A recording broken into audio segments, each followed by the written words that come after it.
Many travelers dream of experiencing the beauty of Tanzania, from its stunning national parks to vibrant cultural sites. Yet the costs often seem overwhelming. But with Visit Tanzania for Less, exploring this East African gem on a budget is not only possible, but incredibly rewarding. Whether you're a solo backpacker, a volunteer, or just a budget-conscious traveler, we provide valuable insights and resources to make your journey unforgettable without breaking the bank. Book your trip now with just a $300 deposit and flexible monthly payments until your travel date. For more travel inspiration and tips, follow us on Instagram or visit us at visittanzaniaforless.com. Visit Tanzania.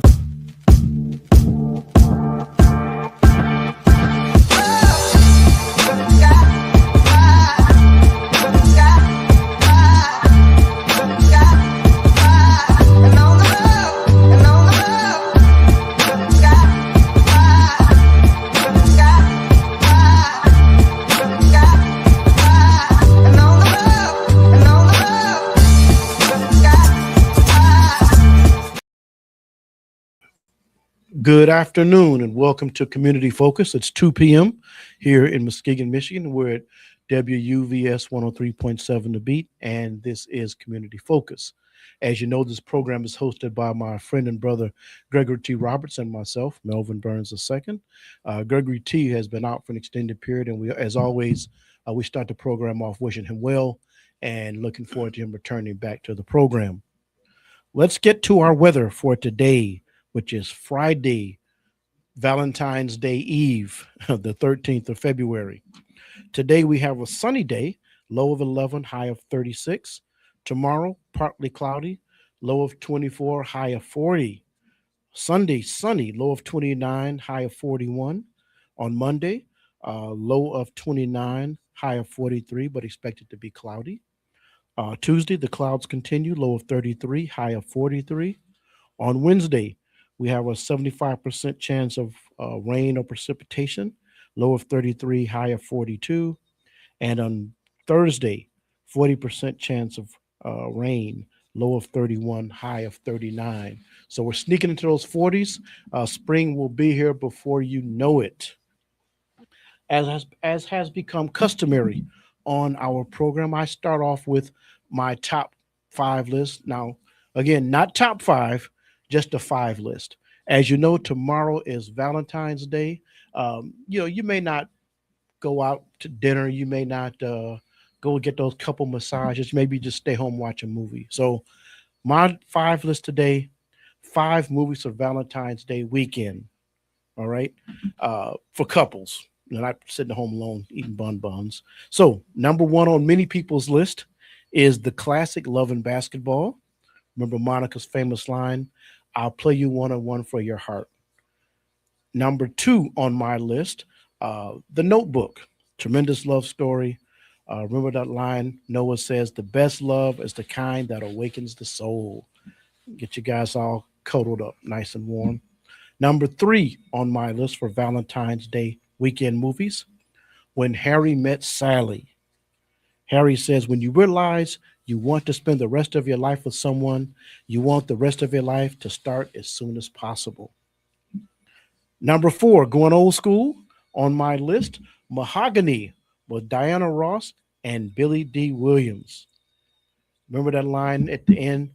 My old man left me with 6 kids, the heat off, and they all got the flu. He says, well, I'll help you with your rent, see what I can do. She says, I want my old man back. I love that at the end. And number 5, my personal favorite, goes back a little bit, Love Jones, Darius Lovell and Nina Mosley. Remember that classic poem, Brother to the Night? Remember that, don't you? So, who am I? He says, who am I? Well, they call me Brother to the Night. And right now, I'm the blues in your left thigh, trying to be the funk in your right. Is that all right? I am the Brother to the Night. I got 2 honorable mentions for you, but Love Jones, you cannot go wrong. Honorable mention, how about Brown Sugar? Famous line, when asked about the difference between rap and hip hop, she said, it's simple. It's like the difference between saying you love somebody and being in love with someone. Rap is just a word. And number seven, honorable mention, I've actually never seen this movie, but it was suggested to me, is Titanic. Never seen it. Here it's a great love story. I always joke and say I already knew how it ended before it ever started. Boat sank. So, but I hear it's really a good love story, a good movie, but I have never seen it. So those are your suggestions if you want to just catch a movie and chill on this Valentine's Day weekend. All right. The reason you all come here is for our exciting and informative guests that we have on Community Focus. Today is no different. I want you to join me in welcoming a son and native of Muskegon Heights, former mayor of the city of Muskegon Heights, Walter Watt. Welcome to the program. Well, thank you very much, Mr. Barnes. Glad to be here. Yes, I don't think been a we've while. ever, I don't think we've ever spoken this format. No, I've never been invited. Thank you. Okay, yes. My bad. We're going to talk about a few things today, but for people that may not know you, we have guests on our program from all over the world that probably tune in. Tell people a little bit about yourself and your background. First, I want to jot down that top 5 list so I can get some pointers. Okay. I should have.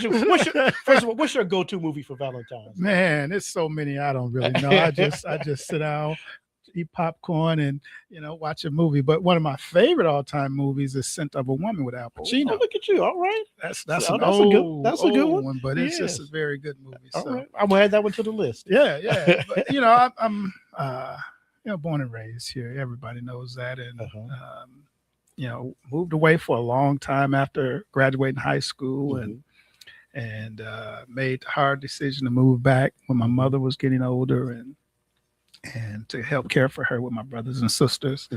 And as a result, got involved with the community and running for council and the mayor, and trying to make improvements the best we can here in the city of Muskegon Heights. And I think we did a pretty good job. The city still has some challenges, and I think that they're working to improve all those things. And we got a lot of work to do, but you never give up trying. Yeah. So you leave Muskegon Heights, again, we're close in age. You was here 60s, You're a little bit 70s. older than me. Tell the truth. Okay. You work in career, you work in private sector for years, you moved back here. You first went on the city council. What made you decide that you wanted to get in public, run for public office? When I moved back here, and on the subsequent times I came back, when I was living out of town and come back and visit, it was always the same. The city didn't look like it had changed or made any tremendous improvements in light of the constant change that was going on around us and what I'd seen going on throughout the state. And I said, well, I thought I could bring something valuable to the council and bring some new ideas and help address some of the challenges that we were having. Okay. And so I decided to run. I mean, based on that, having some fresh new ideas and having seen a lot throughout, my career in many different areas and knowing some things, knowing people, and thought I could bring something to the table from that respect. So you run for city council, you get elected, and 2 years into your term, you decide to run for mayor, right? Yes. Okay. So what made you spend 2 years on the council, working with other council people, working with other mayors?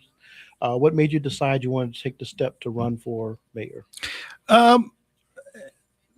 Having a vision on moving the city in a different direction, and just not completely satisfied with how we were moving and the things that we were accomplishing, and we had some tremendous challenges, and all I saw was we were doing a lot of the same things over and over again, expecting a different result, and it just wasn't happening. And I thought that if I came in with some new and fresh ideas and we could do some things differently. However, once you get in there, once you get in the mayor's seat, it's a whole new ball game. It's about bringing everybody together for a common good and a common cause of improving the city. What I learned is everybody has a lot of different ideas about how and the way that you improve the city, but we did make a lot of things happen that was good for the city. I've been at the station, gosh, maybe close to 20 years, and we interview candidates when they're running, when they get elected, after they leave office. And I always ask candidates this when they're out there running, how much different from running for office versus once you're elected and you're sitting there in that chair and serving? It's a night and day difference. You can say what you want to do when you're running and what you're going to do, and have that momentum and that energy and that tenacity to do things. But the bottom line is, you need 4 people to come along with you. And if, and it's a lot of different personalities and a lot of different ways that people think of how we do things, and that's nothing wrong with that. That's democracy. But that's where you come together and you have a conversation about the best ways to getting to where you want to go and achieving that goal.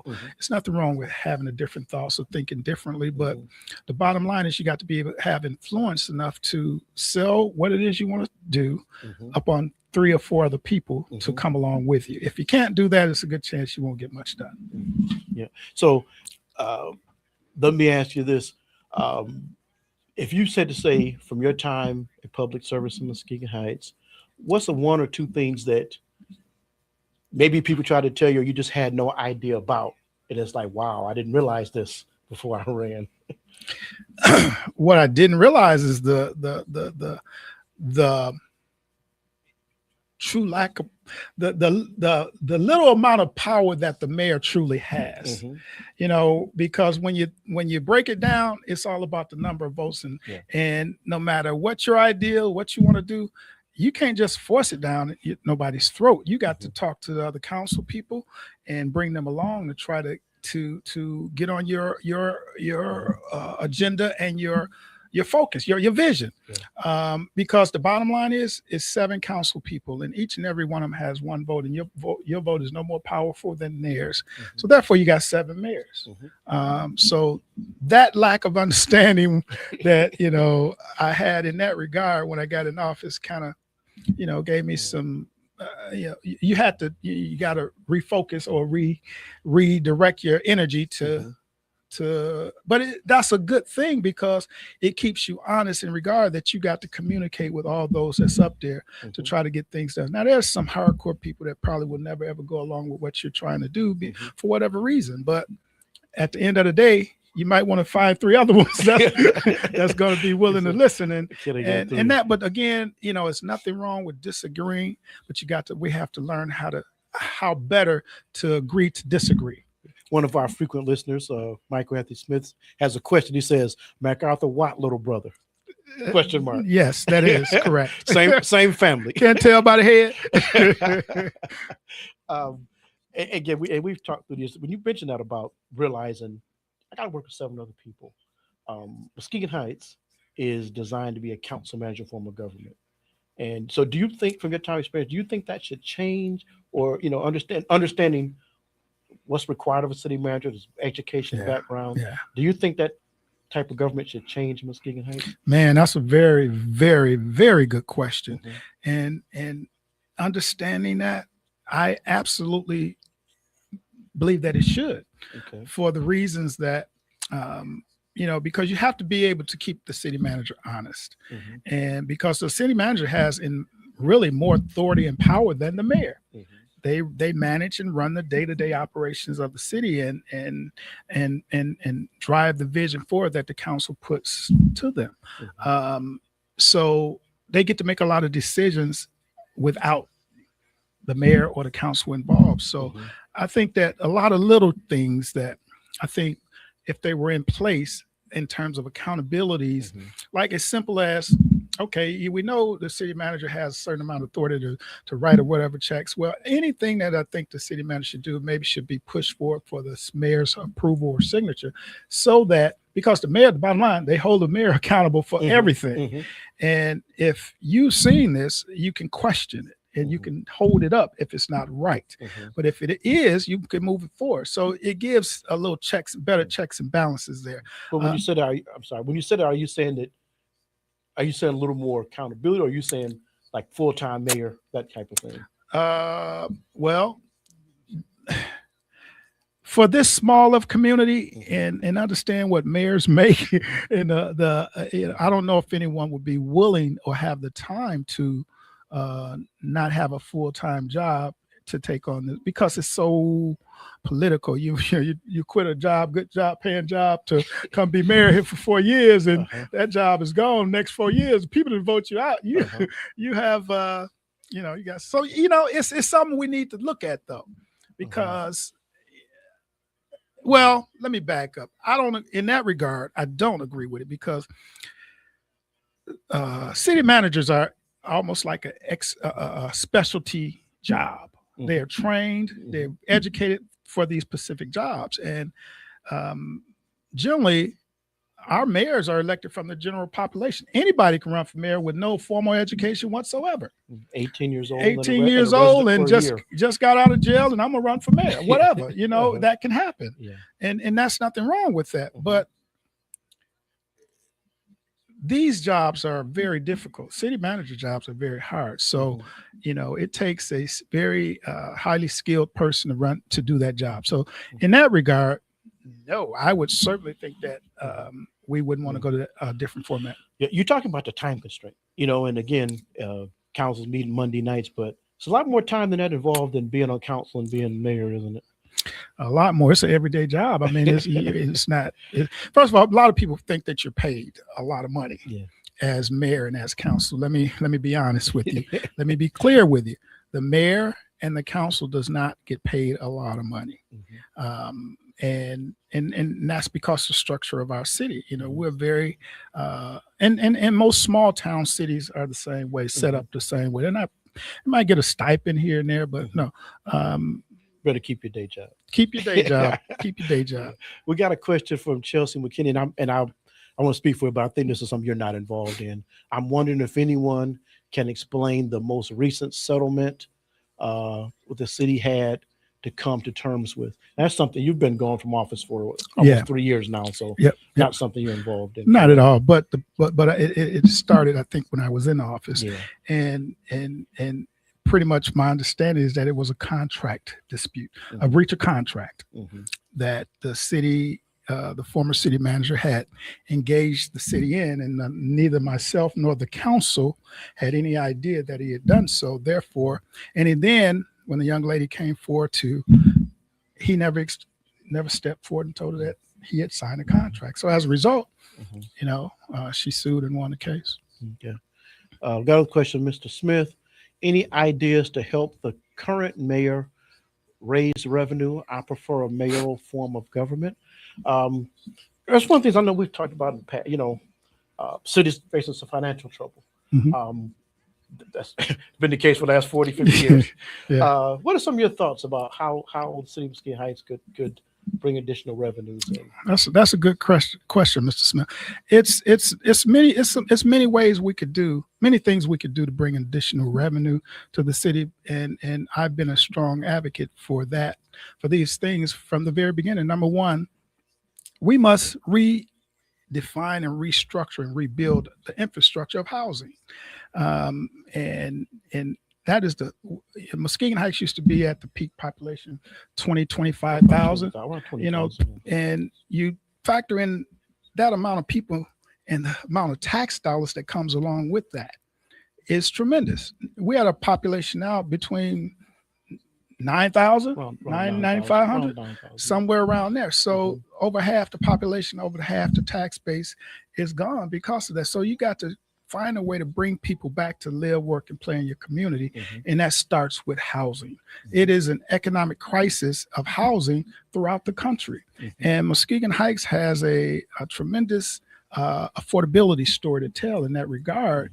And we must bring middle income people back as well. So in doing so, we have to make housing affordable and bring people back here to work and play. And not just that, we got to become more business friendly so that businesses will be willing to redevelop and come back into the community and as well pay taxes and provide more workers.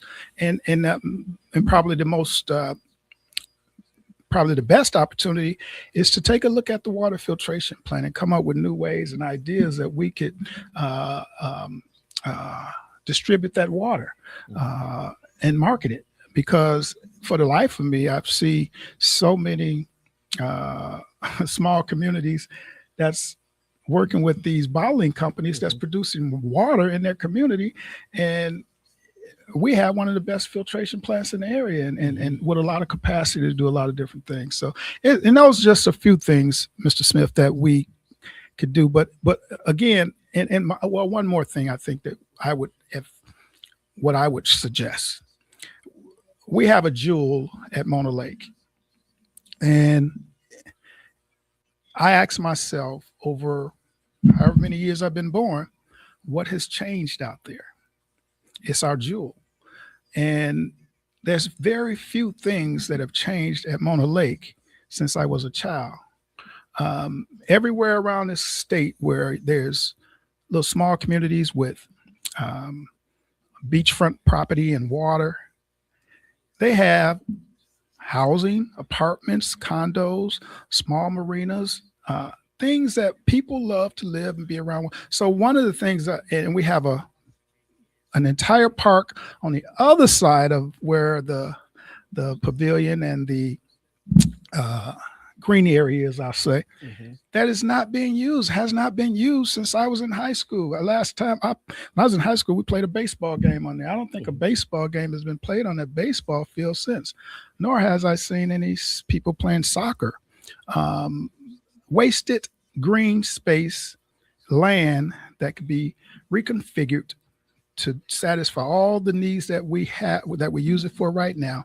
And we can provide housing, apartments, condos out there with a marina, and bring forth new tax dollars, an infrastructure that will help us revitalize our community. And that's just one thing. Oh, that's a couple of things. When we talk about growing businesses, let me ask you in two parts. Are you a proponent of using things like tax abatements, those things to help businesses expand or attract new businesses to the community? Absolutely. I mean, if you go anywhere around the country, anywhere in this world, abatements are given to businesses all the time to come into communities to build, develop, and hire workers.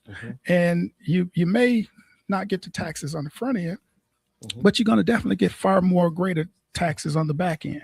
But not just that, you're going to have something that's being developed in your community that's going to help it keep vibrant, and it's going to be more inviting to other businesses to come in and be willing to work and play with you. If you don't have some type of platform for tax abatements to businesses, it's a good chance they're not going to look in your community. Look at what's happening downtown. Yeah. I was going to say, I guarantee you, every single business that opens up in downtown Muskegon is getting some form of tax abatement. Yeah. In the housing area, like we see several housing developments, multi-family housing developments in Muskegon, using the tax credit program, where they pay some type of payment to the city, but it's not fully taxed. Incentives like that for housing. You may not all the mechanics like brownfield redevelopment, neighborhood enterprise zones. Are you in favor of using those for residential housing as well? I'm in favor of using any and everything that's available and possible that we could get a housing development started here in the city of Muskegon. The idea is it's an investment to give something up now to get it later. It's the way business is done. Yeah. You know, and businesses, not only do they expect that, they want it, and that's what they come looking for. They go to communities that have, you know, a tax-friendly environment, so to speak. But you know, you develop now by giving tax abatements, you get it back in the end on the backside. We have a question from Councilman William Kitchen. What are your thoughts concerning the forensic audit? Thank you, Councilman Kitchen, for that question. You know what? It's nothing wrong with having a forensic audit. And the thing is, we get an audit each and every year, a general audit. And the things that the auditor has told us, I know from the time I was at 7 years, and from what I was told prior years to that, each and every year, the reasons for the city of Muskegon Heights financial troubles is because of flatlined revenue stream. Meaning no new development, no new revenues coming into the city, but expenditures that have skyrocketed. So at some point or another, you're going to have a collision to where you're going to have to address that issue, or you're going to let someone else address the issue. So while a forensic audit is good for the city to have, it's not the answer. It's still going. Now, what I think you're going to get from a forensic audit is the same thing you've been told already each and every year by the general auditor, and on plus an itemized checklist of where the checks went. That's it. He's going to tell you, or she, your revenue stream is flat, has been for 20, 30 years. Your expenditures, you're talking legacy costs that the city is bearing, lack of new tax revenue coming in, is, those things are vitally important to the survival of a city. But if anywhere you go, Councilman Kitchen, anywhere you go, whenever you have a situation, your expenditures are skyrocketing and your a revenue stream, for those don't understand what revenue stream is, that's your money coming in to the city that you're able to spend to supply the needs that the citizens need. Whenever your revenue stream is flat and your expenditures, money you're spending out, is going up, you're going to have a collision course that you cannot address. And either you make drastic change to do so, or you're going to come to a collision course. And not just that, a forensic audit, from my understanding, ain't cheap. I'm not familiar with them. I cut my teeth in management. But I encourage, I hope that they do be able to afford to get a forensic audit, because somehow there seems to be this cloud over me that somehow things were done bad or wrong, and people were taking money. One thing people must understand is when you in some type of municipality, working in municipality, taking money, getting money, stealing money is virtually almost impossible. Well, people do it, but they get caught. That's what I was gonna say. I cut my IT and management and budget. Where that's what we did. We dug into the proper side of work, and so that's why people are co-conspirators. You got to have a whole lot of people in cahoots with you to do that. And first of all, for myself personally, my integrity is too great. I've never been to jail. I've never been involved with any type of crime whatsoever in my life, and I'm not planning on doing so. Mama Watt put something on me, man. Let me tell you, and it's still on me. So it's. But I appreciate that question, Councilman. That is a good question, and I hope that the city can find a way to have that forensic audit, because that seems to be the. It's kind of like you said. Whatever your thoughts are, if it's a block to keep us from moving forward, we might feel like, it doesn't need it. But if it's a question everybody needs to answer, 7 people, the decision. Let's do it. This. Just find them. Gets us to the next step. If it gets us to moving forward in a better direction, and removes this cloud over just anyone, that council people, mayor, the finance persons are doing something wrong, let's do it. But I got a funny feeling, even after it's done, it's still gonna be, these clouds. Some people you can never satisfy. But we have a couple minutes left. I want to make sure we get to this, because we had talked about this briefly before. One of the appeals you want to make is for younger people to get involved in local government. So we got a minute or two left. Yeah. Use the microphone to talk to some of the younger people that listen to our program. Well, thank you. The involvement of young people is so vitally important to the survival of a community, because, especially in an age of technology that's constantly changing and moving fast, to, someone old like me, I can't keep up. I might have some ideas, but there are other ways to implement those things that young people might be able to bring forward to the table that I never even thought about. Experience is good. It's good to know what to do when you're in a situation. But from what I've seen, and from knowing, from being in the mayor's seat, our experience is almost hurting us in some cases, because we're stuck in a time capsule. Oh, that's interesting. That we want things to be like they used to be. Like they used to be is dead, and as a result, it reflects our city. So we young people our future. Mm-hmm. You have to bring them along, train them up, get them involved, and let them learn. Mm-hmm. Because, and I'm so proud of Councilman Kitchen getting involved. He's doing an outstanding job with what he's doing. And I hope that there could be other young people to get into this political scene and learn the ropes. Mm-hmm. Because it ain't a fun game. If you think it's fun, it ain't fun. I mean, to make these hard decisions that needs to be made, and everybody's attacking you. But when you love something, you know, you fight for it. Mm-hmm. And if you have some good ideas to help save it, you bring them forth. Mm-hmm. So yeah, it's well, believe it or not, that can't be 30 minutes, man. It goes by quick. Your Listen. second guest ain't here yet. Let's keep going. Let's keep going. I appreciate you coming in today, spending some time. For people that may not have met you before, you can see him around town. He's just another kid from Lindbergh School. Thank you for coming in. Enjoy your Valentine's Day weekend. What did you say? Sin of a Woman? Yes. Sin of a Woman. Al Pacino. Mayor Watts recommended a movie for you for your Now, it's not one of those real romantic movies, but it has a little romantic catch. Is it a good date movie? Yeah. Date night movie? Yeah. All right. Mm-hmm. We had a recommendation from Mayor Watt.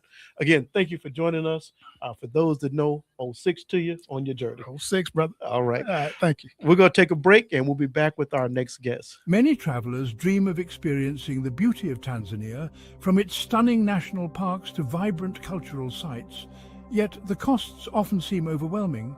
But with Visit Tanzania for Less, exploring this East African gem on a budget is not only possible, but incredibly rewarding. Whether you're a solo backpacker, a volunteer, or just a budget-conscious traveler, we provide valuable insights and resources to make your journey unforgettable without breaking the bank. Book your trip now with just a $300 deposit and flexible monthly payments until your travel date. For more travel inspiration and tips, follow us on Instagram or visit us at visittanzaniaforless.com. Visit Tanzania for Less, your dream adventure within reach.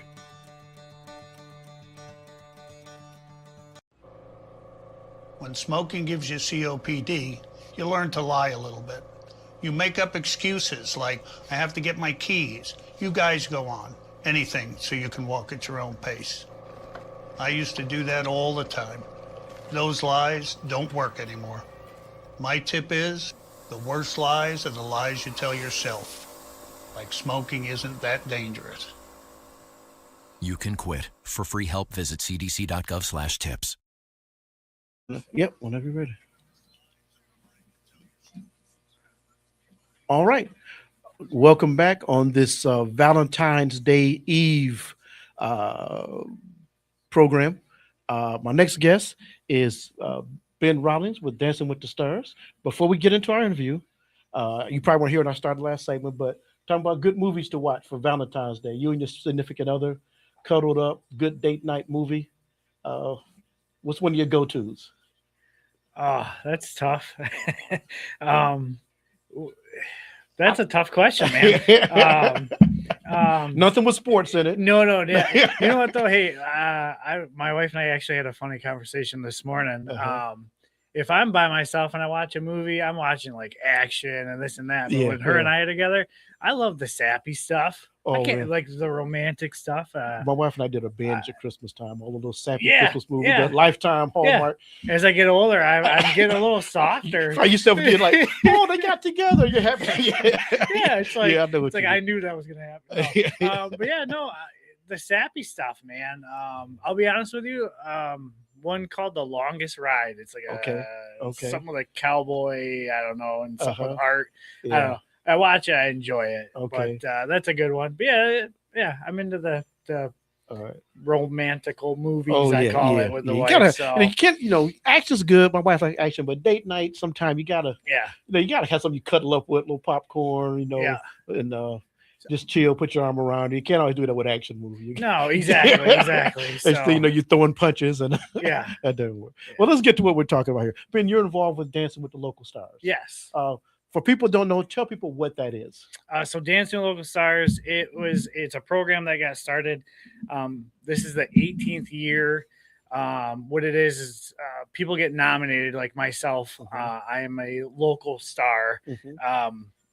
that's what I'm called. I don't call myself that. However, you get nominated, and then it's raising money for all the food pantries. Yes, I believe they cover Ottawa County, Muskegon County, and Oceana County. Yes, they do. And so it's we're just trying to raise money to go into all the local food banks. And I know that, like I said, this is the 18th year. Yeah. They've raised over $2.3 million in the last 17 years. Yes. We had, I believe, last year, 276,000. Yes. Was raised last year. Tremendous donation. I'm part of a food bank here in town, and just tremendous helpful donation that they get to us. And so you've been selected. Somebody did you the favor of nominating you to dance this year. Do you know who did that to you? I did find out who it was. Your former friend. Yeah. Well, yeah, former friend is fair. Yeah. She's a cool lady. Yeah. But yeah, I found out I got nominated. I got the phone call. I laughed pretty hard, and I was like, "There's just no way." I said, "Absolutely not." I'm taking it they didn't rely on your extensive dance background. No. I don't have a dance background by no means. I work construction. Okay. I run a construction company. Sure. So, but yeah, it's no. Yeah. I'm learning a lot though. Having fun. Sure. and tons of different fundraisers each team does. Sure. There are 12 different teams. Okay. And so everyone's kind of doing different fundraisers at different avenues, different restaurants or dance things and stuff like that. So you get to meet all these people that are good to the community. And I've really learned a lot, and I learned a lot about myself. And this is easily the most fun I think I've ever had doing something. So most people, you say you own a construction company? Yeah. What's the name of your company? So Great Lakes Design and Renovation, my company, or it was started out as BJR Install when I was on my own, but we are trying to rebrand it as I've grown, and I have employees working with me now. So great. Yeah, trying to branch out. So that's how most people in town would know you. Yeah. Okay. Yeah. So had you ever been to the event prior to this year? Yes. Okay. Yeah. I had made the Saturday night show last year was the first time I got to see it. And it was awesome. And I've for like a local production show, it was extremely entertaining. A lot of fun. Oh man, a lot of fun. Yeah. You find, I went, my partner here, Gregory T, who's out ill. He was in a couple years ago. It's my first time going. And a lot of fun. Then you find yourself really getting into like evaluating who you think's the best. Yeah. Well, they were okay, but but people have not. And what's the date of the event this year? So February 27th. Okay. That's a Friday night is the first show. And then February 28th, they have 2 shows. Okay. So I believe it's a 1 o'clock and then a 7 o'clock on Saturday, the 28th. And then I believe it starts at 7 on the 27th as well. So there's 3 shows over the 2 nights. And there are still some tickets available. There's not a ton of them left, but there are still some available. The website is dancemuskegon.com. You can go on the website. I believe Saturday's matinee tickets are the only ones that are open right now to the public. I think we're under 50 tickets left. Okay. Wow. I think they're $50 for that show. Okay. But and it's been fun. So for people that don't know this, you get the call, you've been nominated, local Dancing with the Stars.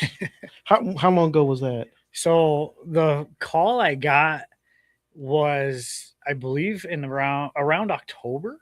Okay. Before October. Yeah. So if people don't know, because again, it's a really good show. It's well done. So when did you guys start practicing? So our team started practicing December 15th. Did you have any idea? No. So give people an idea. What's your schedule like? How often do you guys practice? So our team, we're practicing 3 days a week right now. We do have a group practice, which is all the local stars and all the pros. Every other Friday, they do that for 4 Fridays for the opening number. Because at the very beginning of the show, everyone comes out and everyone does a dance to kind of get the crowd ready and excited. And so our last open practice for that is next week, the 20th. Okay. And then after that, we're a week away from showtime. So you excited? I'm excited. The nerves have wore off. I was extremely nervous, and now I'm excited. Like So we've has practiced. your wife seen you practice yet? Yes. Yeah. Okay. My wife is a sweetheart, but when I go home and I tell her I'm struggling with this move, she doesn't bully me, but man, she's like pushing me really good. and we like to make light of each other in a playful way. Sure, so man, when she's laughing at me because I can't do a move correct and I look really goofy doing it, it actually is pretty relaxing because it's like, all right, and we're doing this for a good reason. Yeah, we're doing this for a good cause.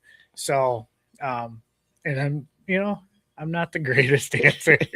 I'm trying. I think part of it is takes you out of your comfort zone. Oh yeah, to do something you didn't think you'd do. Yeah.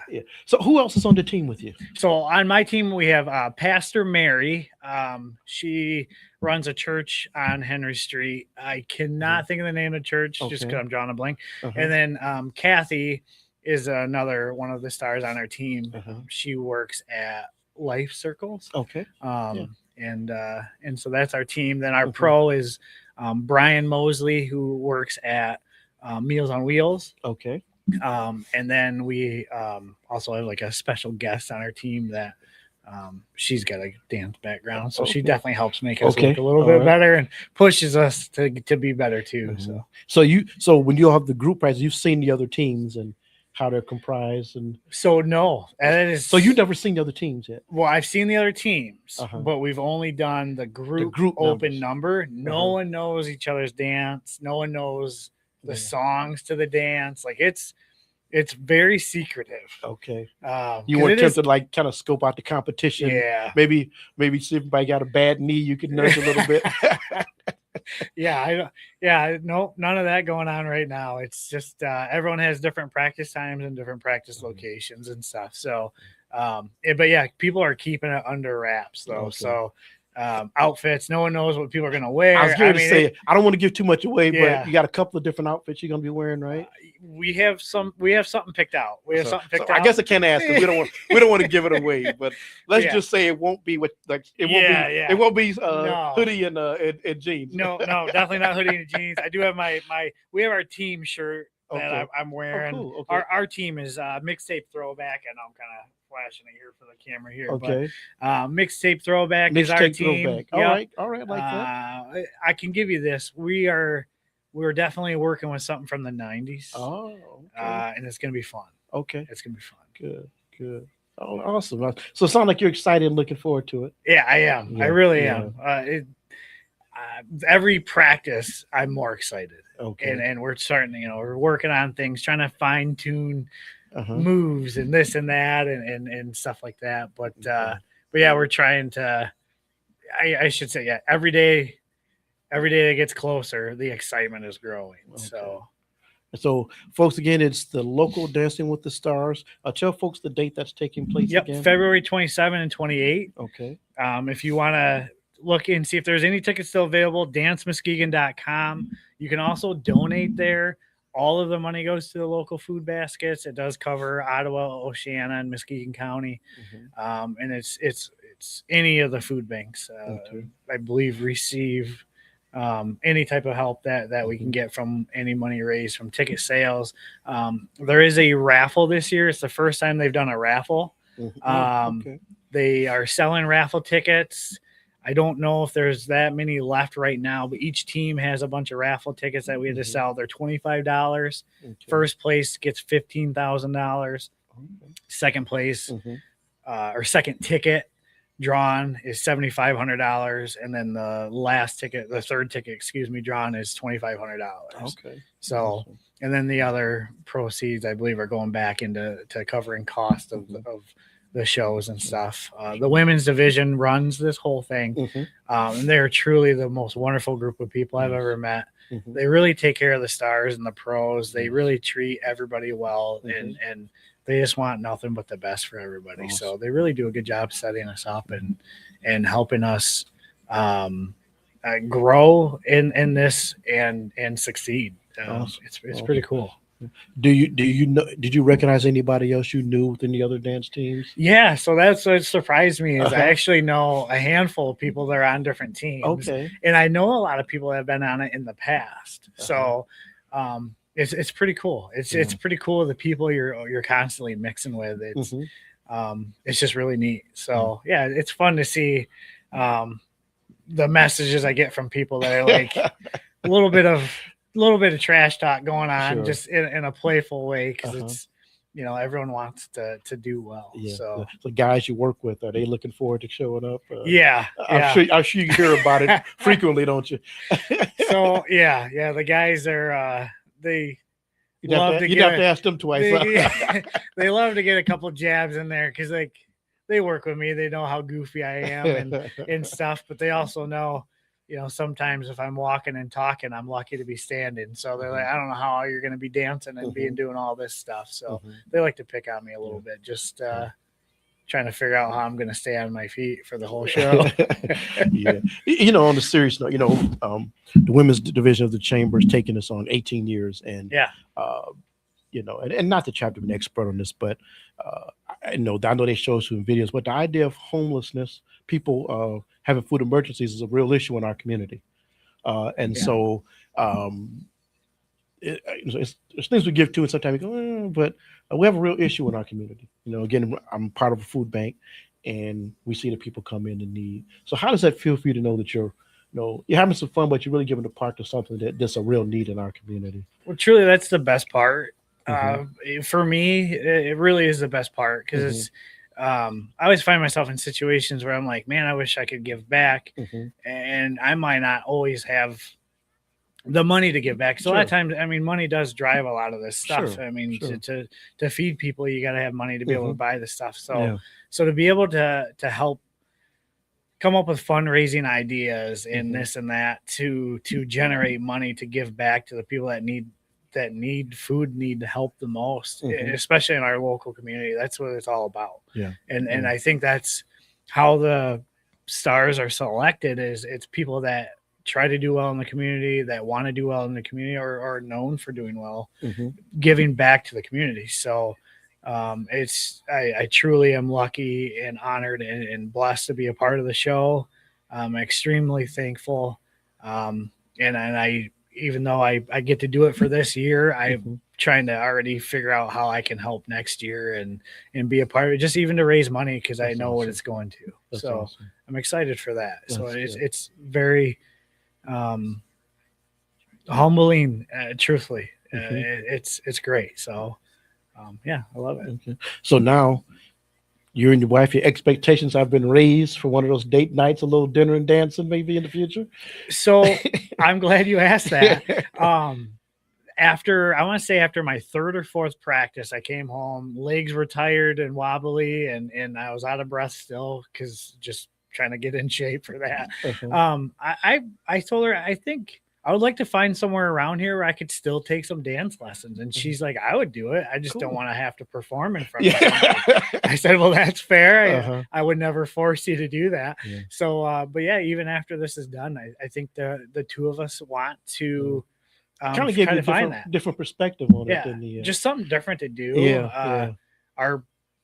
We're almost empty nesters. We only got a couple years left. Before our last kid is gone. So it's what can we do to kind of keep life fun and exciting for us? I thought you were a young guy, but so what are your kids saying about this? So the kids are the reason why I called back and said I would do it. Before our oldest was finishing up college, he went to Michigan Tech.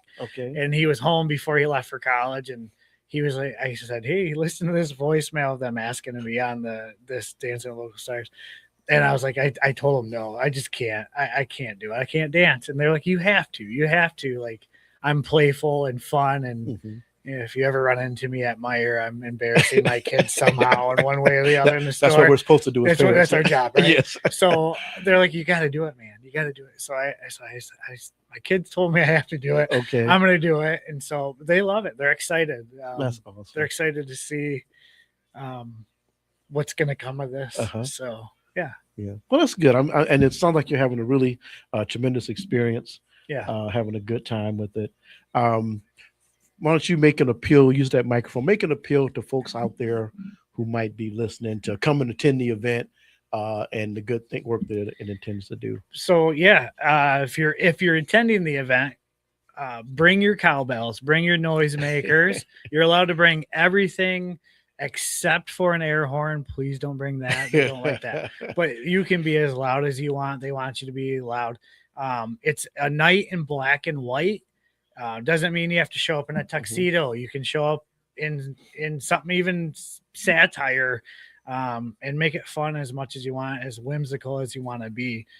But be loud. They're gonna have food. I know they have open bars and stuff like that, I think, around there, cash bars, excuse me, around there and stuff. So, but anything raised goes all back to the community. And so come have a good time. And if you know somebody that's in it, again, go on dancemuskegon.com. You can look at the teams. Maybe you know somebody in there. Maybe you know one of the pros. You can donate $5, $10, $20 to a team and know that you're helping, definitely helping the community and stuff. So, but it's fun. It's all in good fun. The Muskegon Women's Division has a Facebook page. Go on the Facebook page. You can like it. You can see what fundraisers are going on. You can go out and meet some of the local stars and the pros and check out their fundraisers. Okay. And again, just by showing up at those or inviting your friends to those, you're helping raise money. So, it's a lot bigger than just the 3 shows. It's the several months leading up to it and the constant fundraising that's going on. So anything you can do to help, I mean, follow it, share it, like it. Again, it's a lot of fun. You meet some pretty and interesting and fun people. It's awesome. All right. Again, we're Ben Rawlings. Ben, get a little plug in for your company again. Great Lakes Design and Renovations. And that's the company. We do a lot of remodels and renovations. All right, folks. Again, it's the local Dancing with the Stars. A few tickets left. It's dancemuskegon.com. Hope you take the effort. Again, chance to have some fun and to make an investment in an important need in our community. Ben, thank you so much for joining us today. Thanks for having me on. It was awesome. Good luck. Thank you. I don't know if we'll make it down to the event, but so if I'm going, I got to make a decision real quick. Yeah. But have a good time. Have fun. Hope you and your family have a great time. Thank you. I appreciate that. All right. Folks, we're going to take a brief break. We'll come back and wrap up our program for today. As an Olympic athlete, I prepare for everything. So when I became pregnant, I thought I was ready. But at 32 weeks, I was diagnosed with severe preeclampsia and had an emergency C-section. Looking back, had I known the warning signs, I would have talked to my doctor sooner. Too many women die of pregnancy-related complications, and most are preventable. If you or someone you know is pregnant or recently had a baby, learn the warning signs. It could help save her life. Hear her. When smoking gives you COPD, you learn to lie a little bit. You make up excuses like, I have to get my keys. You guys go on. Anything so you can walk at your own pace. I used to do that all the time. Those lies don't work anymore. My tip is, the worst lies are the lies you tell yourself. Like smoking isn't that dangerous. You can quit. For free help, visit cdc.gov/tips. Many travelers dream of experiencing the beauty of Tanzania, from its stunning national parks to vibrant cultural sites. Yet the costs often seem overwhelming. But with Visit Tanzania for Less, exploring this East African gem on a budget is not only possible, but incredibly rewarding. Whether you're a solo backpacker, a volunteer, or just a budget-conscious traveler, we provide valuable insights and resources to make your journey unforgettable without breaking the bank. Book your trip now with just a $300 deposit and flexible monthly payments until your travel date. For more travel inspiration and tips, follow us on Instagram or visit us at visittanzaniaforless.com. Visit Tanzania for Less, your dream adventure within reach.